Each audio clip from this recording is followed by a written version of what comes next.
Je suis à Mirabel, plus précisément au circuit Icar, en compagnie des 50 gagnants du concours Piloté comme un pro avec SSQ Auto. Et cette journée de rêve commence maintenant.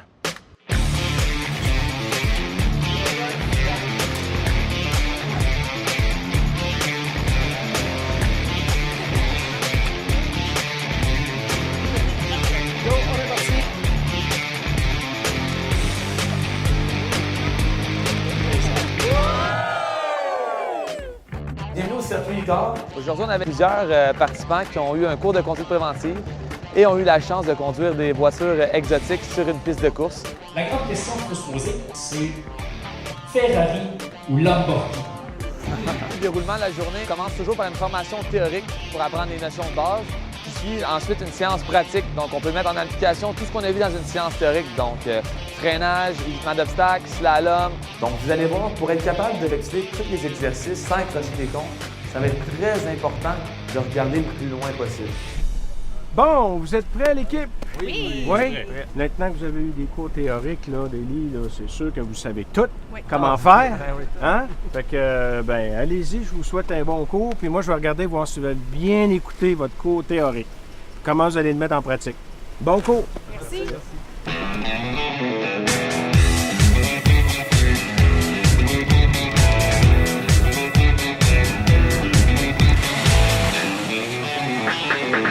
Série d'exercices qui sont faits entre des comptes sur des surfaces de différentes adhérences. Un skid pad, qui est un aire de dérapage mini où on va faire perdre le contrôle aux gens et on va leur demander de reprendre le contrôle.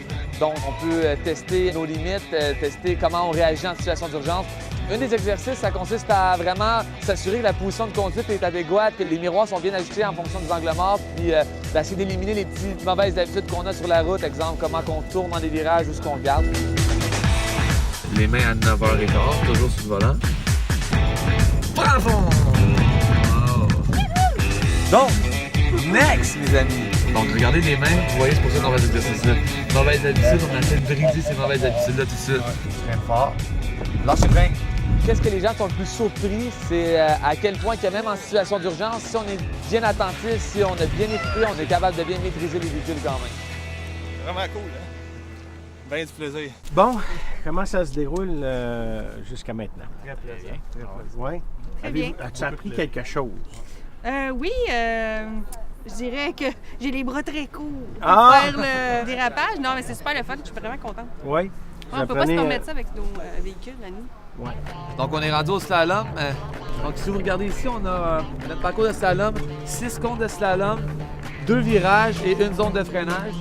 Donc, un après l'autre, on va y aller. Ça va être important de bien écouter mes conseils. On va essayer de pas trop frapper de compte. Regarde au loin. Oups. Oups. Oups. Oups. Souvent, quand on commence l'expérience, on peut voir deux types de personnes. Les hommes, souvent très confiants, mais qui finalement, après avoir fait quelques exercices, quelques comptes qui sont tombés, sont un peu plus humbles, nous écoutent, puis finalement sortent de l'expérience avec un sourire puis beaucoup de notions acquises. De l'autre côté, on a aussi beaucoup de femmes qui sont très stressées, très nerveuses, mais qu'après avoir fait quelques expériences, aussi quelques comptes touchés, je vous dirais qu'ils se sentent beaucoup plus en confiance, beaucoup plus en contrôle. Ça a bien été, je pense.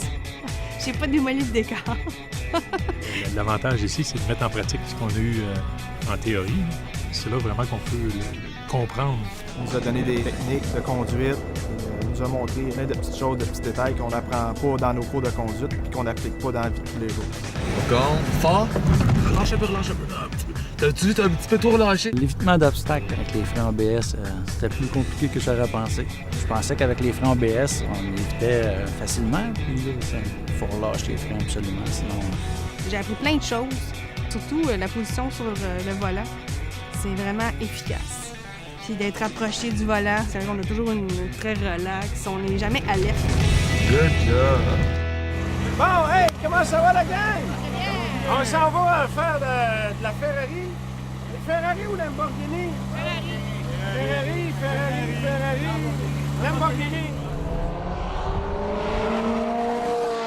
C'est un rêve inaccessible pour la majorité de la population de posséder ou de conduire une voiture exotique. L'expérience de voiture exotique qui est un peu plus décontractée, je vous dirais, que l'expérience cours de conduite préventive, puisque c'est vraiment pour le plaisir. On a essayé d'aller rechercher la performance des voitures, donc tout en gardant ça dans un cadre très sécuritaire.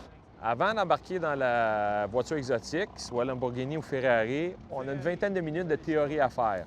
Il faut expliquer certaines notions de conduite pour que le monde ait un minimum de connaissances, parce qu'on va aller vite avec les voitures. C'est des machines. Ça a beaucoup de force, ça a beaucoup de freins, ça a beaucoup de tenue de route. On va freiner vite, on va aller vite, on va prendre des virages à haute vitesse. Donc, il faut faire un minimum de théorie avant pour que le monde rentre ça dans leur tête, laisse mûrir ça un peu. Après ça, c'est le temps de conduire la voiture. On leur permet de rouler des voitures à des vitesses qui atteignent quasiment les 200 km/h. Donc, c'est sûr que les plus gros sourires de la journée, on les a vus dans les voitures exotiques. On peut y aller.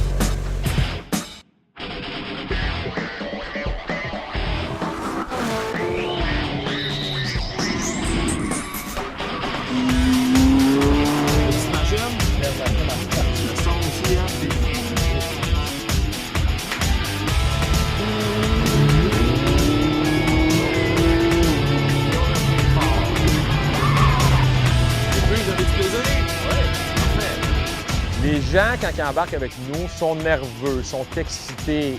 Ils ont hâte de le faire, mais en même temps, sont craintifs. Est-ce que je vais être capable? Sois pas nerveuse, je vais te calmer, OK? C'est une voiture comme les autres, sauf qu'elle est beaucoup plus performante en moteur, en frein. Donc, ils ne savent pas s'ils vont être capables. Fait que nous, notre job, à côté de notre travail, c'est de calmer et de transmettre notre expérience à la personne qui conduit la voiture, qu'elle ait la plus belle expérience possible, qu'elle reparte ici avec un sourire. Vraiment trippant, là. C'est fou, c'est malade, c'est incroyable. C'est super. C'est indescriptible. Il faut que la personne vienne le vivre, s'assoie dans la voiture et pousse dans la ligne droite et freine aussi loin. La puissance de la voiture, là, l'accélération puis la décélération. Plus facile à conduire que j'aurais pensé. D'avoir de la puissance au bout du pied comme ça, puis le freinage qui est hallucinant, là, que je pensais que tout était pour arracher, mais finalement, non, c'est super doux. C'est incroyable, la vitesse que la voiture elle arrête, là, c'est fou. Puis je peux comprendre comment que les hommes peuvent aimer ça. Premier tour de piste, on ne sait pas trop quoi s'attendre, on y en donne un peu, mais on ne sait pas si ça va arrêter aussi rapidement que ça l'accélère. On va aller freiner un peu plus loin, on n'arrive pas assez vite. Ouais. Au deuxième tour, on se laisse aller un peu plus. C'est là qu'on s'aperçoit vraiment la dynamique de la voiture. La performance que ça a, là, c'est impressionnant. Moi, ce que j'avais souri jusque-là tout le long que j'écoutais. C'est vraiment un beau feeling. J'en aurais pris plus. Point de vue véhicule automobile, c'est un vrai bonheur. Là. Donc, pour nous, avoir un sourire, une poignée de main et voir quelqu'un partir avec le sourire qui envoie la main à sa famille dans les estrades heureux, c'est notre salaire. Alors, 2-3 petits trucs. On s'assoit confortablement au fond du siège, on tient le volant à 9h15, on regarde loin devant et on part. Je note.